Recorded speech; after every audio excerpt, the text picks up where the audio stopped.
বিশ্ব টেস্ট চ্যাম্পিয়নশিপের ফাইনাল আর ভারতের দুঃসহ বেদনার ইতিহাস। এশিয়ান একমাত্র দল হিসেবে যেই কঠিন লড়াইয়ের ফাইনালে দুইবার উঠেও শিরোপা ছুঁয়ে না দেখতে পারার আফসোস বিরাট কোহলিদের পোড়াচ্ছে হয়তো আজও। যেই শিরোপা জিততে বছরব্যাপী চালাতে হয় তীক্ষ্ণ পারফরমেন্স, টেস্টের মতন লড়াইয়ের যেই ফাইনালেই এখন স্বপ্ন দেখছে এশিয়ার আরেক দল পাকিস্তান। আগামী ৮ মে থেকে বাংলাদেশের বিপক্ষে শুরু হচ্ছে ২ ম্যাচের টেস্ট সিরিজ। শাহিন শাহ আফ্রিদি বললেন, বাংলাদেশ তো বটেই, ওদের নজর টেস্ট চ্যাম্পিয়নশিপের শিরোপায়। অবশ্য টাইগার কাপ্তান নাজমুল হোসেন শান্ত জানালেন, আগামী ১০ দিন বাংলাদেশ ভালো কিছু করলে পাকিস্তানকে হারানো কঠিন হবে না।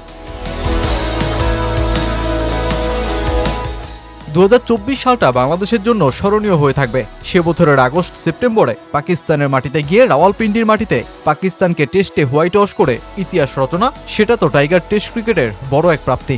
ব্যাটে বলে বাংলাদেশের দলগত পারফরমেন্সের সামনে সেবার শান মাসুদের দল চোখে শস্যে ফুলটাই দেখেছিল। এরপর পাকিস্তান ক্রিকেট নিয়ে শুরু হয় তুমুল সমালোচনা।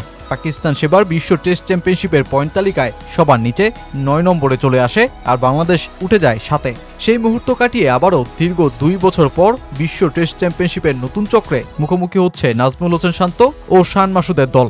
যেই ২ টেস্ট পাকিস্তানকে তীব্র ক্ষততে মিশিয়ে দিলেও দলটার পেসার শাহিন শাহ আফ্রিদি বলছেন, সেটা এখন অতীত। তাদের লক্ষ্য এখন বাংলাদেশের বিপক্ষে সিরিজ জয়, এমনকি বিশ্ব টেস্ট চ্যাম্পিয়নশিপের শিরোপা। দেখুন, অতীত তো অতীতই, অতীতে কি হয়েছে তা এখন মনে করতে চাই না। আমাদের লক্ষ্য হচ্ছে বর্তমান এবং ভবিষ্যতে তাকানো। কিভাবে আমরা নিজেদের তৈরি করছি, আমাদের লক্ষ্য হচ্ছে টেস্ট চ্যাম্পিয়নশিপ জেতা, শুধু একটা সিরিজ নয়। দল হিসেবে আমাদের লক্ষ্যটা বড়, আমরা সেটার জন্য তৈরি। যে কোনো দলেই তাদের ঘরের মাঠে শক্ত প্রতিপক্ষ। আমাদের জন্য আসল ব্যাপার হলো কিভাবে প্রস্তুত হচ্ছি। আমরা পুরো টেস্ট চ্যাম্পিয়নশিপের দিকেই তাকাচ্ছি, শুধু এই সিরিজ নয়। আমাদের লক্ষ্য কিভাবে ফাইনালে যেতে পারি। দল হিসেবে আমরা এটা বুঝতে পেরেছি যে এই সংস্করণে সেরা ক্রিকেটটাই খেলতে হবে। ২০২৫ সালের নভেম্বরে সবশেষ ঘরের মাঠে আয়ারল্যান্ডকে টেস্ট সিরিজে হারানোর পর বাংলাদেশ খেলেনি আর কোনো টেস্ট।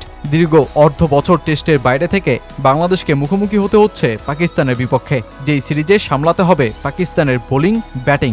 তবে এই পাকিস্তানকে যে শুধু হারানোই না, হোয়াইট ওয়াশও করা যায়, সেটা বুঝে গেছে নাজমুল শান্ত সতীর্থরা।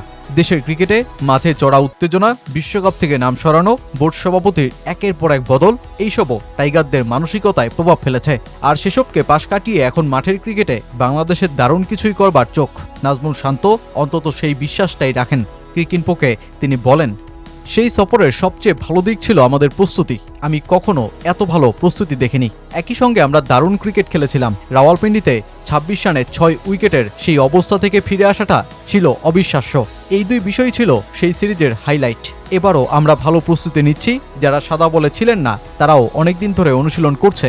আমরা যদি পরিশ্রম করি তাহলে আবারও সিরিজ জেতা সম্ভব। তবে এখনই এতদূর ভাবছি না। প্রতিদিন ভালো ক্রিকেট খেলাটাই সবচেয়ে গুরুত্বপূর্ণ। কঠিন সময়ে ফিল্ড সেটিং, বোলিং পরিবর্তনের মতো সিদ্ধান্ত গুরুত্বপূর্ণ। ২০২৪ সিরিজে আমি সেগুলো ভালোভাবে করতে পেরেছিলাম। এবার নতুন চ্যালেঞ্জ থাকবে। তবে দলে মুশফিক, মুমিনুল, তাইজুলের মতন অভিজ্ঞরা আছেন যারা আমাকে সহায়তা করেন। ২০২৩ থেকে ২০২৫ বাংলাদেশের ঘরের মাঠে টানা ৬ টেস্ট ম্যাচ হারের অভিজ্ঞতা রয়েছে। বড় ও মানসম্মত দলের বিপক্ষে টেস্টে ঘুরিয়ে যাওয়ার অভ্যাসটাও তো বাংলাদেশের জন্মলগ্ন থেকেই। শেষমেশ জিম্বাবুয়ে আর আয়ারল্যান্ডকে ডেকে সেই ক্ষত পুষিয়ে নেওয়ার চেষ্টা চালালেও জিম্বাবুয়ে সিলেটে হারিয়ে দেয় বাংলাদেশকে। পাকিস্তানের বিপক্ষে তো আরও দুঃসহ স্মৃতি বাংলাদেশের ঘরের মাঠে। ৮টি টেস্ট ম্যাচে নিজেদের চেনা উইকেটে পাকিস্তানকে হারাতে পারেনি বাংলাদেশ। ২০১৫ সালে আবু নাসের স্টেডিয়ামে এক ম্যাচ শুধু ড্র করতে পারে টাইগাররা। তাই এবার পাকিস্তানের বিপক্ষে কাঙ্ক্ষিত জয়টাই প্রাপ্য নাজমুল শান্তদের।